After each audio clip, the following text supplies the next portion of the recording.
بسم اللہ الرحمن الرحیم۔ عزیز طلباء السلام علیکم۔ مطالعہ پاکستان کے لیکچر نمبر 2 باب نمبر 1 پاکستان کی نظریاتی اساس کے ساتھ آپ کی خدمت میں حاضر ہیں۔ آج کے اس لیکچر میں ہم 3 موضوعات پر گفتگو کریں گے۔ پہلا موضوع ہے 2 قومی نظریے کی وضاحت۔ برصغیر کے تاریخی تناظر میں 2 قومی نظریہ۔ برصغیر کے تاریخی تناظر میں 2 قومی نظریے سے مراد یہ ہے کہ یہاں 2 بڑی اقوام آباد ہیں، ان میں سے ایک ہندو اور دوسری مسلمان۔ دونوں قوموں کے مذہبی نظریات، رہن سہن کے انداز اور اجتماعی سوچ میں ایک دوسرے سے یکسر مختلف ہیں۔ 2 قومی نظریے کی بنیاد پر ہی مسلمان ہند نے اپنی آزادی کی لڑائی لڑی اور اسی نظریے کی بنیاد پر ہی ہندوستان میں 2 الگ ریاستیں پاکستان اور بھارت کے نام سے وجود میں آئیں۔ 2 قومی نظریے کے ارتقاء کے سلسلے میں مختلف شخصیات نے اپنے افکار پیش کیے۔ آئیے اب ہم ان شخصیات کا اور ان کے افکار کا باری باری جائزہ لیتے ہیں۔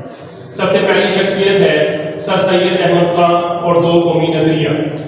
سر سید احمد خان نے سن 1867 میں بنارس میں اردو ہندی تنازع کی بنیاد پر سب سے پہلے 2 قومی نظریے کی اصطلاح استعمال کی۔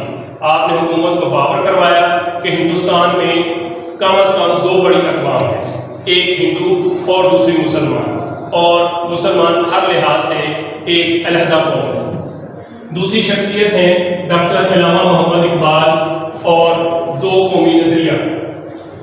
ڈاکٹر علامہ محمد اقبال نے مسلمانوں کے لیے ایک الگ ریاست کا تصور پیش کیا اور آپ نے فرمایا کہ مسلمان کبھی یہ برداشت نہیں کر سکتے کہ ان کے مذہبی، سیاسی اور معاشرتی حقوق کو سلب کر لیا جائے۔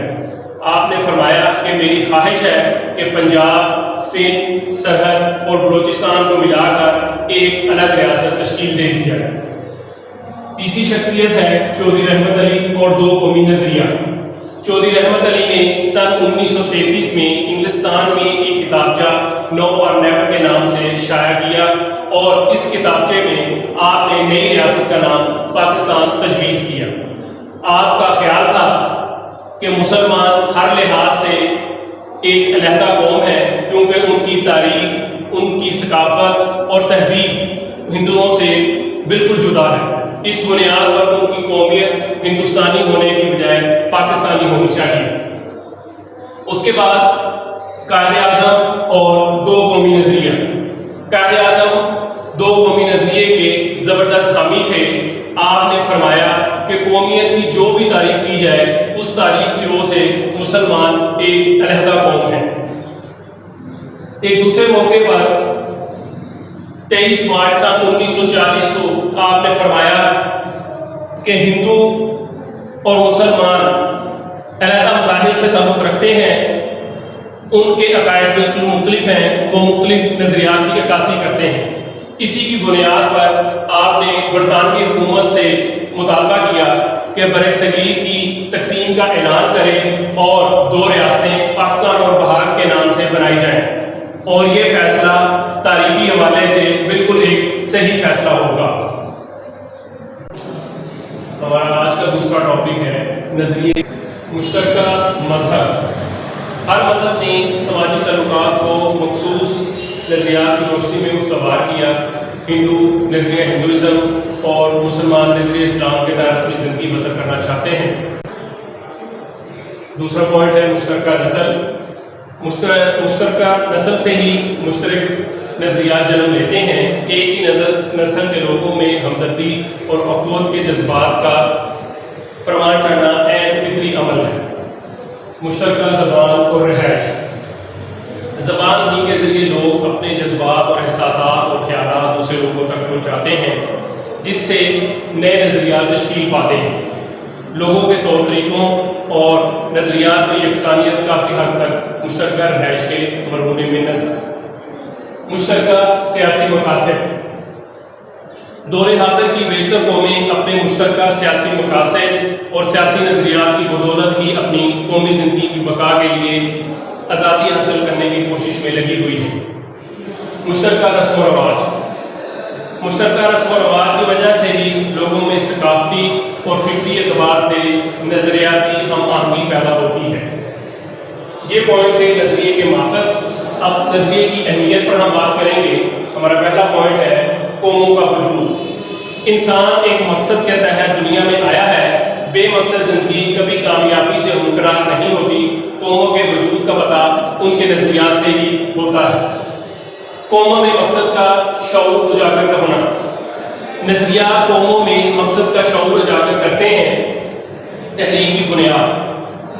نظریہ کسی سیاسی، معاشی اور معاشرتی یا ثقافتی تحریک کو بنیاد فراہم کرتے ہیں۔ انسانی زندگی کا محور۔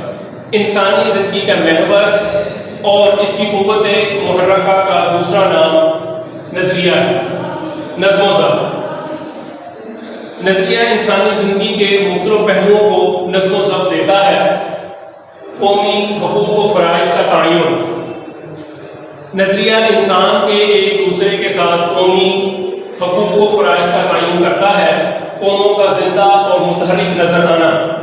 نظریہ ایک روح کی مانند ہے جو گرچہ نظر نہیں آتا لیکن اقوام اسی کی بدولت زندہ اور متحرک نظر آتی ہیں۔ نظریے کی حفاظت۔ اگر کوئی قوم اپنے نظریے کو نظر انداز کر دے تو اس کا وجود خطرے میں پڑ جاتا ہے اور کوئی دوسرا نظریہ اسے اپنے اندر ضم کرنے کے لیے کوشاں ہو جاتا ہے۔ ہمارا آج کا تیسرا ٹاپک ہے ہندوستان میں مسلمانوں کی معاشی محرومی۔ مسلمانوں کی معاشی حالت۔ سن 1857 کی جنگ آزادی ختم ہوئی تو مسلمانوں پر ظلم و ستم کے پہاڑ ٹوٹ پڑے۔ مسلم قوم زیر عذاب آئی اور انہیں سنگین نتائج کا سامنا کرنا پڑا۔ مسلمانوں کا سرکاری ملازموں پہ اخراج۔ انگریزوں نے تعصب اور مسلم دشمنی کے جذبے کے تحت مسلمانوں کو سرکاری ملازمتوں خصوصاً فوج سے نکال دیا اور ان کے اوپر سرکاری ملازمتوں کے اوپر پابندی لگا دی۔ مسلمانوں کی جگیروں اور جائیدادوں کی ضبطگی۔ اکثر مسلمانوں کی جگیریں چھین گئیں، ان کی جائیدادیں ضبط کر لی گئیں اور بعض مسلمان کسانوں کو زمینوں سے بے دخل کر دیا گیا۔ مسلمانوں کے کاروبار کی تباہی۔ مسلمانوں کے کاروبار بند ہو گئے۔ انگریزوں نے ہندوؤں کو خصوصی مراعات اور رعایتیں دے کر کاروبار کو اپنے ساتھ ملا لیا۔